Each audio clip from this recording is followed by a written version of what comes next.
Oui, l'OL c'est la ville de Pont Bocuse et l'hommage qui a été rendu est magique. Mais en ce moment, ce club c'est surtout le club de Guignol. C'est le club de Guignol, c'est ridicule à tous les niveaux. Salut les gones, alors je sais pas dans quel état vous êtes après OLOM, mais moi je suis très remonté. Donc la question de la semaine, ça va être comment est-on tombé aussi bas? Bon, c'est une manière tout simplement de poser un vrai coup de gueule sur l'état désastreux dans lequel est l'OL aujourd'hui et à tous les niveaux. Bon, des pertes contre l'OM, ça fait mal. Bon, l'OM fait aujourd'hui bien meilleur, fait une meilleure saison que Lyon, ça se discute pas. Athlétiquement, au niveau de la qualité individuelle, il y a tout de plus que Lyon, on est d'accord. Simplement, Lyon avait un petit challenge à garder, c'était cette invincibilité au Groupama Stadium, c'était le fait d'être la bête noire de l'OM. Et même ça, on n'est plus capable. Et il faut voir la manière dont on n'est plus capable de le faire. Quand on se prend un but comme on a pris à la fin du match, mais c'est guignolesque. Je suis désolé, centre de Caboret, raté de Le Penant qui dévisse son dégagement, raté de Sinali Diomandé qui dégage dans les joues de Malo Gusto et but. C'est inadmissible, on passe pour des peintres. Alors Jean-Michel Aulas va m'accuser de vouloir faire du reach, comme il accuse tout le monde de vouloir faire du reach sur l'OL, en omettant de positiver, mais comment on peut positiver après ça? Oui, l'OL c'est la ville de Pont Bocuse et l'hommage qui a été rendu est magique. Mais en ce moment, ce club c'est surtout le club de Guignol. C'est le club de Guignol, c'est ridicule à tous les niveaux. Heureusement qu'on a Anthony Lopez dans les buts, qui est exceptionnel. Alors je comprends pas que certains énergumènes aient pu le chahuter après le match, sans lui t'en prends 5.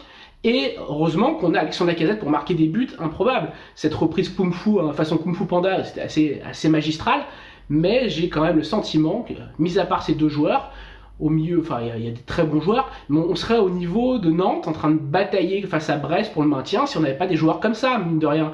Ça prouve le raté dans lequel est cette spirale de la loose dans lequel est l'OL. D'ailleurs, la fédération de la loose ne s'y trompe pas, puisque en ce moment, c'est la cible privilégiée de cet excellent site parodique.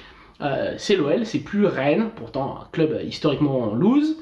C'est plus le PSG, c'est plus la SS, c'est nous. Et d'ailleurs, on est en train de se devenir le Saint-Étienne du Rhône. On se stéphanoise dans tous les plans, en voulant se gargariser du passé, de l'histoire. On commence à regarder derrière, en faisant de la nostalgie. Mais voilà, on oublie l'essentiel, c'est regarder devant et d'arrêter de se dire « Ah, on a été bien, on est la meilleure équipe de la phase retour. Ah, c'est super, on est la meilleure équipe de la phase retour. » Bah, ça veut dire que tu as complètement foiré ta phase aller puisque tu es au milieu de tableau. Voilà, comptablement... C'est la vérité comptable du moment. L'OL ne sera pas européen, ou alors ça sera très difficile pour une 5e place arrachée à l'arrache. Ça sera... Non, moi sincèrement, je suis dépité, et dépité sur beaucoup de points. Je trouve qu'il y a beaucoup d'incompétences à tous les niveaux. Au niveau de la direction sportive, au niveau des joueurs, et même au niveau du coach. Quand j'entends son discours après match, mamma mia, mais ça me bouffe.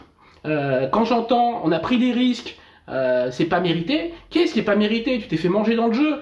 Tes risques que t'as pris, ça fait rentrer Malo Gusto pour sortir Cherki. Bon, je comprends la sortie de Cherki. 80 minutes à faire des passements de jambes, à tricoter dans le vide et à ne servir à pas grand-chose, sinon à énerver tout le monde. Mais bon, voilà, la prise de risque de faire rentrer Jeffinho, qui est quand même ton seul joueur un peu plus en ce moment, qui te sort des actions et qui au moins t'amène des tirs, le faire rentrer à la 80e minute. Pourquoi? C'est quoi prendre un risque là-dedans? Alors effectivement, t'as pris un risque, t'as pas fait rentrer Moussa Dembélé ou Oussama Aouar qui n'en ont plus rien à faire de ce maillot. Bon, c'est le risque, voilà. Voilà. Soyons quand même mesurés par rapport aux choses. C'est vrai que là, je ne suis pas mesuré dans cette vidéo, je suis assez remonté. Alors comment on en est arrivé là? On en est arrivé là, c'est sûr que l'OL est rentré dans une spirale négative à partir du moment où la saison du Covid a été arrêtée prématurément et que l'OL a raté pour la première fois la Coupe d'Europe. On en est arrivé là parce que derrière, il y a eu des mercatos complètement ratés, donc faute à Bono Cherou dernièrement, parce qu'il y a eu des mauvais choix au niveau des coachs. Voilà, il y a eu plein de ratés qui font que l'OL en est là aujourd'hui. Mais ce qui est sûr, c'est que le remont de pente, on voit pas quand est-ce qu'il va arriver et comment il va arriver, comment John Textor va faire pour redonner un semblant de vie à ce club. Parce que là, un mercato sans Europe, pour un Noël qui n'est plus si sexy que par le passé, jusqu'au bout, on devient les Stéphanois. On est vraiment des Stéphanois. Moi, ce qui me fait le plus rire, jaune, c'est qu'on s'est beaucoup gargarisé une époque du Jimmy Briand 90+3. Je sais pas si vous vous souvenez, ce but dans le derby. Et ben aujourd'hui, on a un Malo Gusto 90+2 qui est quand même des plus ridicules et que les Marseillais vont utiliser pendant des années pour se foutre de nous.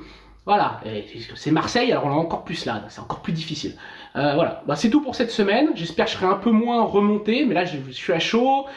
J'étais au match au stade, j'ai revu les images, j'ai revu les buts, les ralentis, j'ai tout regardé pour essayer de comprendre et je ne comprends pas ce qui s'est passé sur le terrain. Je trouve qu'on a une équipe d'une faiblesse abyssale, seulement sauvée par 2 joueurs et que le reste, bah, ça vaut rien. Alors j'attends vos commentaires sur les réseaux sociaux, sur notre page YouTube aussi, en pied de page, n'hésitez pas à commenter cette vidéo. Et on se retrouve sur But Football Club la semaine prochaine pour une nouvelle question, en espérant que je me serai calmé.